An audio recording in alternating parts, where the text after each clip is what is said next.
How do you manage your restaurant remotely? This is a question I get to answer today from Shane, and he is in Alberta, Canada. Turns out he's totally new to the restaurant business. He's actually a professional in Toronto Argos and sports team, and he has to leave for different seasons. He wants to know how to manage the business from the other side of the country, managing staff, inventory, marketing, business projects, and of course sales.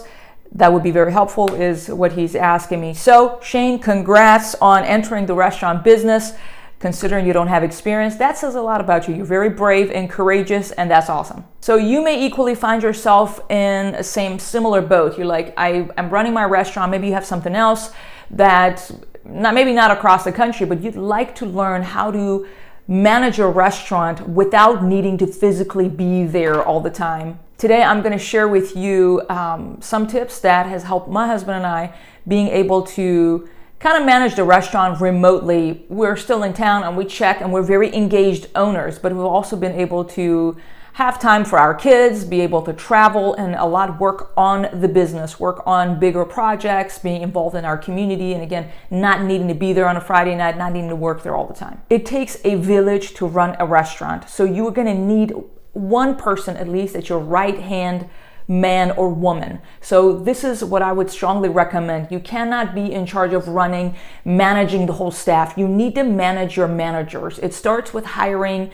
and or training up one person who's going to be the one that you're going to manage and effectively communicate the vision you have for the restaurant. That's going to be the person who's going to be in charge of keeping your targets, your labor targets, your inventory, your food cost targets. You won't be able to manage all of that in detail. That person is going to be managing those. He's the manager, and you manage the manager. You need to hire someone. If you yourself don't have the experience, you need to hire someone with experience, and you need to make sure to make the targets very clear so you have a way of evaluating how things are going on a weekly, on a monthly basis without needing to be there, because you can see what your labor percentage is from your on your POS system on your phone remotely. You are able to see if customers are complaining or not, your reviews remotely from your phone. So those are ways of measuring the performance of your manager. Another tip that I have for you is you need a good bookkeeper. A lot of times in our industry, especially the first few years, money is very tight,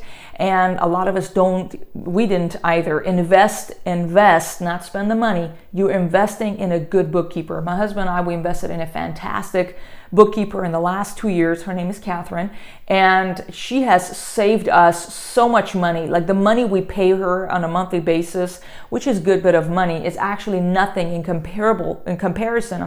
It's nothing in comparison to the feedback that she's able to give us in terms of our money. She checks every dollar going in, going out. Where is it going? We spend money where, and she generates reports for us every week, every month. It's fantastic. If you are going to not be there all the time, somebody else must have their eye on the bank account at all times. So with that, I would strongly recommend you invest in a good bookkeeper. I know I mentioned this, but it's critical for you to establish targets. I did mention that. If you just hire somebody who, for example, used to be a manager and has a lot of experience, and they come in and you pay them, if you do not establish those clear targets up front, and I'm going to show you how you can set those up, it's going to be really hard for you to manage them because they may come up with a lot of excuses. Well, this has been whatever I think it is. So here's how you come up with the targets. There are industry standards out there that, for example, I don't know what kind of restaurant you have. If you have a steakhouse, you can search for on Google, for example, standard labor percentage or for steakhouses, standard COGS for steakhouses. There are industry standards out there. We're in the pizza business, of course. So for us, our prime cost, which is our labor and our COGS, total must be less than 60%. That's non-negotiable. That's an industry standard. You don't want to hear excuses. That's what it needs to be. So you need to get the manager to meet those industry standard targets. Again, hear me say that all the time, and that is establishing weekly rhythms, monthly rhythms. So are you going to be on the call, every day, check in with them, or is it going to be every week you're going to check in with that person? Maybe on Sundays at 10, I'm making so like Thursdays at 10 a.m. You're always going to call that person person and follow a format. Hey, you're always going to review the numbers first, figure out, the reviews. This is what we do on Mondays during our engineering meeting. We go over like our numbers and stuff. So you need to establish those rhythms that is going to be weekly on your calendar. It happens no matter what. The GM is expecting that, and having that accountability and direction and focus is going to be incredibly beneficial for your general manager as well as for you. This would remove the need to have awkward conversations. For example, you were not able to get on the phone with them for 3 weeks and the numbers are out of place and there's not much profit at the end of the month, and then now you have to get on the manager, or you need to maybe yell because you're frustrated, versus if this was addressed on a weekly basis, observing a pattern and a trend going on. Hey, John, I'm seeing this is going on. You better fix that this week, and whatever thing it is. And again, you got the bookkeeper. You're like, hey, Catherine, for example. Catherine is not very happy with X, Y, and Z because by the end of the month, we don't have money here and there. So again, you have this other person, the bookkeeper, to hold you both accountable is also very beneficial. Last but not least, you need to take care of your top people. Check in with them, lead with gratitude. Maybe sales was high one day, randomly send them a text message. Incentivize them when they hit their targets. So,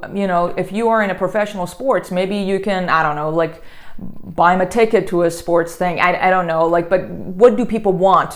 Figure out what your people want, what drives them, what motivates them, and make sure you take care of them because, it's really tough to work at a restaurant. And also, last but not least, you need to continue to expand your leadership team. You cannot be at the mercy of just one manager. You always need 2 to 3 to 4 strong leaders in your restaurant, that if one of them is on vacation to Hawaii for 2 weeks or they quit for whatever reason, you have backups. And that takes time, so you need to really encourage your manager to build that team, that leadership team on an ongoing basis. Thank you for asking that question. And again, I would love to hear from you. What stood out to you? What are you going to be doing to manage your restaurant remotely? Maybe it is more working from home. You're like, Mondays and Tuesdays, I won't come to the restaurant. If you guys have anything, you call me or you text me. So physically, you don't need to be there hypothetically 2 days a week. You start one day at a time, and then before you know it, you can be at home with your family on a Friday night, and during the week,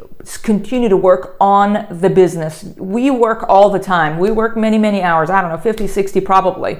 All the time we're working. We're just not working operations. This is what our objective must be as restaurant owners, not to work ops, but rather work on the business so we can grow the restaurant and continue to provide more opportunities and raises and all of that for our leadership team. Thank you for tuning in. If you are on YouTube, be sure to subscribe. And if you're tuning in on the podcast platform, please leave us a review. It would mean the world. And now with that, we got to get back to work and make some dough. Thank you. Bye-bye.